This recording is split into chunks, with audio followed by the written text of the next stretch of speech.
자, 이슈 포커스 기호일보 한동식 국장 오셨습니다. 어서 오세요. 네, 안녕하세요. 네, 어떻게 주말 잘 보내셨어요? 네, 잘 보내고 잘 쉬었습니다. 네, 알겠습니다. 자, 인천의 한 시민단체가 그 6.15 남북공동선언 20주년을 맞아서 인천에서 한반도 단일기 개항운동을 펼치면서 인천시청에도 한반도 단일기를 개항하기로 했다고 하는데요. 자, 이 부분 좀 어떻게 자세하게 좀 설명해 주시죠? 네, 6.15 공동선언 실천 남측위원회 인천지역본부는 어제 인천시가 9월 19일부터 10월 4일까지 3주간 인천시청의 한반도 단일기를 공식 개항하기로 했다. 이렇게 밝혔습니다. 네. 한반도 단일기는 올해가 6.15 남북 공동선언 20주년이라는 점과 무관하지 않습니다.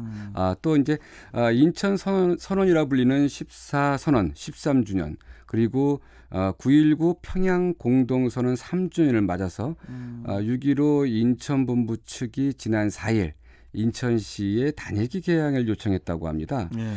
6.15 인천본부는 인천시뿐 아니라 인천 지역 10개 군구 그리고 산하공사공단, 인천경제자유구역청 그리고 인천시 교육청 그리고 인천 지역 내 대학가 언론사 기업에도 단일기 개항을 요청할 계획이라고 합니다. 네. 본부 측은 여기서 그치지 않고요. 서해 평화를 염원한 서해 5도가 그려진 단일기인 만큼 서해 5도 어민들이 어선에도 이제 개항하는 등 인천 시민들이 집과 거리에도 자발적으로 단일기를 개항하도록 범시민 운동을 전개할 예정이라고 합니다. 그런데 지금 이렇게 이런 계획이 상당히 좀 원대한데요. 네. 이들이 구상은 인천에서 한반도기가 물결치도록 하자는 것 같은데요.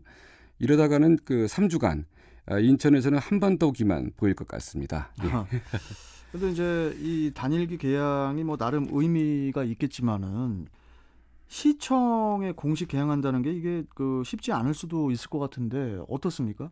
예, 6.15 인천 본부 측은 이번 한반도 단일기 개항이 평화도시 인천을 재정립하고 그리고 남북 관계에 새로운 물꼬를 틀 수 있는 계기가 될 것이라는 의미를 부여하고 있습니다.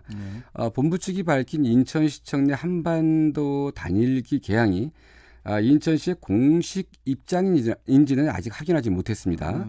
하지만 인천시청이 가지는 상징성이 있지 않습니까? 네.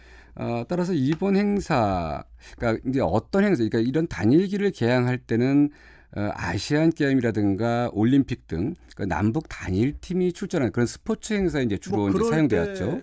이렇게 하늘색 바탕에 하얀 이렇게 지도가 그려진 네. 그겁니까? 단일기? 그렇죠. 네. 이 한반도가 그려진 이제 현수막을 설치하는 이런 경우가 있지 않습니까? 네, 네. 공식적으로 국기 개항대에 한반도 단일기를 개항하기는 이런 행사를 빼곤 쉽지 않을 것 같습니다. 인천에서 최근 한반도 단일기가 개항된 때는 평창 동계올림픽 개최를 앞둔 지난 2018년 2월 4일 인천 연수구의 선악 빙상 경기장에서였습니다. 네. 당시 이곳에서는 여자 아이스하키 남북 단일팀과 스웨덴 대표팀의 평가전이 열렸었는데요. 이 평가전은 이제 평창 동계올림픽 개최 전인데 네. 당시 한반도 단일기가 개항된 상태에서 경기가 진행됐습니다. 이날 평가전에서 남북 단일팀은 스웨덴 대표팀에 패하기는 했지만 경기장에서는 경기 내내 단일팀을 응원하는 남측 팬들의 심찰 함성이 울려 퍼졌는데요. 예, 예. 그런데 이제 경기장 바깥에서는요. 경기장 안과 달리 남북 단일팀을 비난하는 보수단체의 반대 집회도 열렸습니다. 매우 상황이 험악했었는데요. 네. 시민 공감대 없이 인천시청 내 국기 개항대에 이 한반도 단일기가 내걸릴 경우 이런 소란이 되풀이되지 말란 법이 없을 것 같은데요. 그럴 가능성도 커 보입니다. 그렇습니다. 예. 이제 가뜩이나 이제 나라 안팎이 지금 매우 시끄러운 상황에서 인천에서 또 다른 논란이 만들어질까 우려스러운데요. 시의 공식 입장이 아마 오늘 나오지 않을까 이렇게 좀 보고 있는데 네. 어떠한 내용일지 매우 궁금합니다. 하늘색 바탕이 아니고 이제 예. 하늘색의 지도가 그려져 있네요. 하늘색 지도입니다. 예. 하얀색 바탕에 한반도 단일기. 자, 이제 다음 소식을 좀 가보겠습니다. 이제는 잠잠해졌는데 한때 인천 시민들을 공포에 떨게 했던 그 수돗물 유충 사태 있었지 않습니까? 네. 그 수돗물 유충 사태가 결국 인재라는 의견이 나왔다고 해요. 예, 자세한 소식 좀 전해주시죠. 네, 그렇습니다. 국회 입법조사처는 최근 수돗물 유충 발생 현황과 개선 과제라는 문건을 통해서요. 수돗물 유충 사태는 그 부실한 관리에 따른 인재라고 지적했습니다. 네. 환경부는 지난해 그 인천 붉은 수돗물 사태를 계기로 해서요.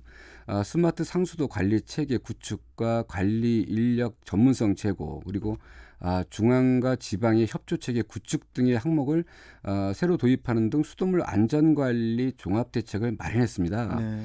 근데 하지만 이런 노력과 관계없이 1년 만에 인천에서 그 또다시 수돗물 사고가 발생하자 이제 국회 입법조사처가 나선 건데요. 네. 조사처는 이제 그 이번 그 이 조사를 통해서 가장 먼저 수도시설 운영 인력의 절대적 감소와 잦은 인사 이동 등의 이제 이 관리 역량 부족을 문제로 꼽았고요. 또 사고 대응을 위한 그 중앙과 지방의 소통도 부족하다고 지적했습니다. 이미 그 환경부는 지난해 이제 수돗물 관리 안전 종합 대책 4대 전략을 통해서 이 협조 체계를 구축하겠다고 했지만요. 이번 유증 사태에서 첫 민원 발생일부터 4일 후에 이 언론을 통해서 사태를 인지했다고 합니다. 그리고 또 지난해에도 이제 붉은 수돗물 사태 당시에도 시가 자체 해결을 추진하다가 수습하지 못한 상태에서 이 사고 발생 14일 만에 이제 지원을 요청받았는데요. 이렇게 이제 국회 입법조사처가 지적한 인력의 문제와 소통의 문제 상당히 좀 익숙합니다. 이제 올해 수돗물 유증 사태 때만 나온 것이 아니라 이미 지난해 붉은 수돗물 사태 때도 지적됐던 문제이기 때문인데요.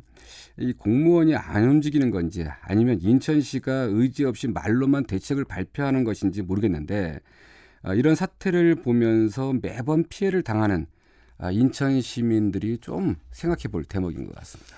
우리 모든 청취자분들 그리고 우리 국장님께서도 똑같은 생각이실 것 같은데 이번에 유충 수돗물 사태가 터졌잖아요. 네. 두 번째잖아요. 네. 지금 세 번째 또 이런 일이 터지면은 그때는 아마 우리 시민들이 가만히 있지 않을 겁니다. 네, 그렇습니다. 네. 예. 그렇기 때문에 이 말인즉 우리가 먹는 이런 수돗물 관련해서는 미리미리 더 철저히 좀 대비를 하고 좀 이렇게 더 사고를 예방하는 게 이게 일단 급선무라고 봅니다. 네, 그렇습니다. 자, 오늘 말씀 잘 들었고 또 내일 뵙도록 하죠. 고맙습니다. 네, 감사합니다. 자, 이슈 포커스 기호일보 한동식 국장이었습니다.